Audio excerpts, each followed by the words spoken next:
Okay, I wanted to share with Glenn in particular the biggest Mason Lodge that I've ever seen in all my travels across from Ontario and westward. This is the Scottish Rite Masonic Centre in Hamilton, Ontario, and it's at the corner of Queen Street South and King Street West. And I'm just going to rollerblade around the building just to show you how fucking massive this building is.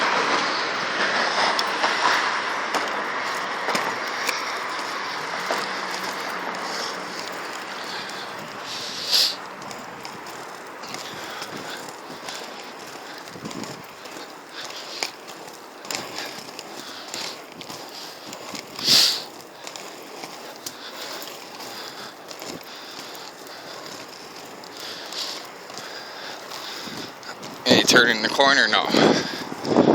Now, as you can see, the property is like an entire city block, and most of it's the actual building.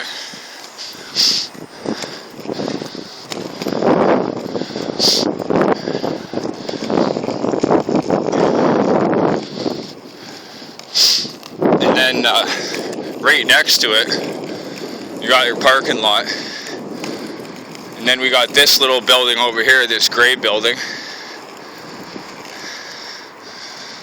Shit, I think I went the wrong way. But anyways, I'll show you the front of it.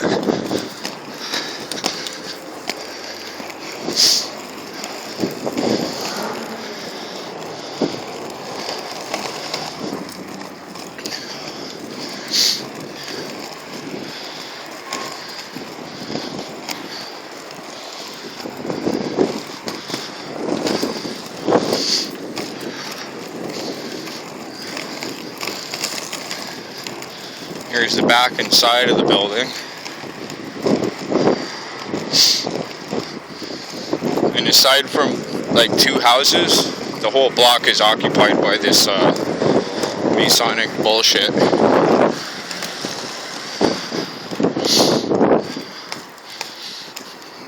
And this building says on the front, the Grand Lodge, A&F, A&M of Canada, the province of Ontario. Graham Chapter, Royal Archmasons of Canada in the province of Ontario, the Masonic Foundation of Ontario. I don't know why they have two separate buildings, but that's just one weird thing I've noticed too. And then we got this sign over here that says Canada's first Grand Lodge of ancient, free, and accepted Masons. A&F, A&M. I'm not sure what that stands for, but Glenn probably knows. Sir Allan Napier McNabb, Provincial Grand Master under patent from Scotland, was also appointed Provincial Grand Master for the Upper Canada under patent from England in 1844. Due to much dissatisfaction with the Grand Lodge of England, a protest meeting was held in Hamilton in 1855 with representatives from 41 regular warranted lodges in attendance. On October 10th, 1855, in the Masonic Hall at the NE corner northeast, John and Main Street, Hamilton, the Independent Grand Lodge of Ancient, Free, and Accepted Masons of Canada was duly constituted. By the following July, Judge William Mercer Wilson, the Grand Master, presided over 30 affiliated lodges containing 1,179 members. The virtually moribund Provincial Grand Lodge, presided over by McNabb under authority from England, decided to exert its independence and become known as the Ancient Grand Lodge of Canada. On July 14, 1858, at its annual communication, the Grand Lodge of Canada absorbed the Ancient Grand Lodge, dissolving the latter. Within 3 years, 155 lodges held warrants. By 1905, the 15th year of Masonry was an independent organization in Ontario. 390 lodges and 35,000 members were under the jurisdiction of the Grand Lodge of Canada in the province of Ontario. As it enters its sesquicentennial year, there are 611 lodges, and 58,000 members. Its modern headquarters at 363 King Street, West Hamilton, stands adjacent to the Masonic Center. But see, they never say why, and I'm kind of interested why they have two different buildings, because I've seen activity in both buildings, and I'm beginning to dig up the reasons behind that. But yeah, as I said to Glenn in a post I made, I actually got my hands on a Masonic brochure, and basically it was a bunch of fucking double barrel bullshit about them and their little charities and what have you.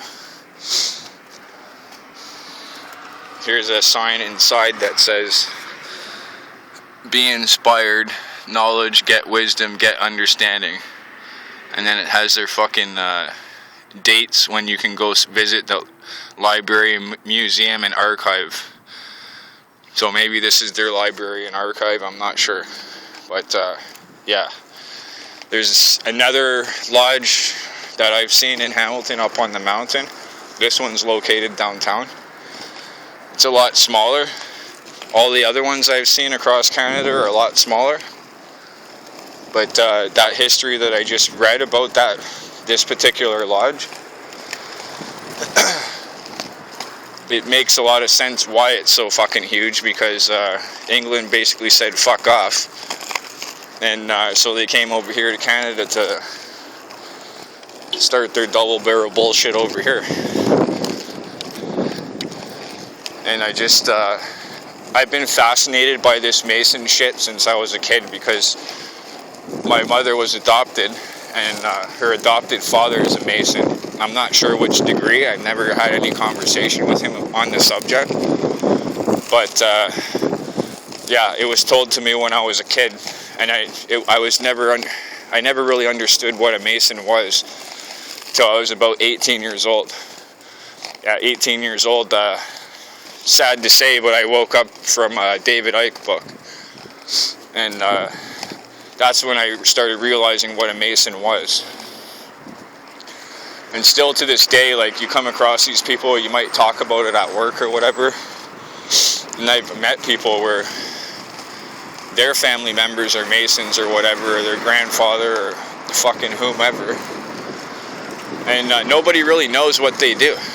That's the only fucking counter I've ever gotten was, oh, they're a charity organization. And I always often wonder, well, how did they get that money to start that charity to begin with? And why are there so many politicians that are in Canada alone that are known Freemasons? Why are there so many fucking monuments towards these dicks all over the country? Like, never mind the lodges, but just like I can show you later in another clip, further east to where I live, there's an actual park that's like, it has a plaque just like the one I showed you, and it talks about Mason good work in Hamilton and whatnot. Now, a little bit of a side subject, but I myself am a Mohawk Indian, and all this fucking land right here belongs to, you know, the natives, whatnot, and they've stolen it. And at one point it was even Mohawk res land, like parts of Hamilton, and they basically just keep taking and taking. And so I don't see how everybody can argue that they're such a great organization, but they don't know shit about them and how they do all this charity work. I just don't really understand why. Well, I do, but I mean, that's how I perceive it, behave to perceive it, just for the sake of agreeing to disagree with these fucking sheeple type.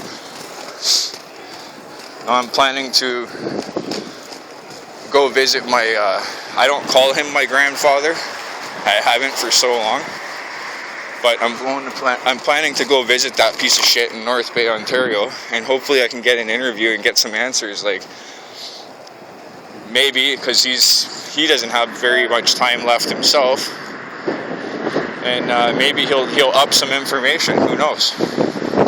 Briefly, when I was a teenager, him and I have talked politics here and there, and when I was about 19 years old, after reading that fucking fuckhead David Icke's book and a couple other books, you know, I started expressing to him my feelings without actually questioning him on him being a Mason, without him actually knowing that I know that about him. And he's told me a lot, like, yeah, you're right on these points here, and there. And it's surprising that you know this shit and you're interested in it. But that's as far as it went. So I'm going to cut this video right now, and I'm going to go to that monument I was talking about and read you the history there. And I wish I had my laptop working and my camera. My camera got fucking destroyed by an officer of the law. And so I gotta do it this way, like with short video clips and whatnot, and I just don't have the tech to do editing and shit like that. But yeah, I'm gonna head over there now.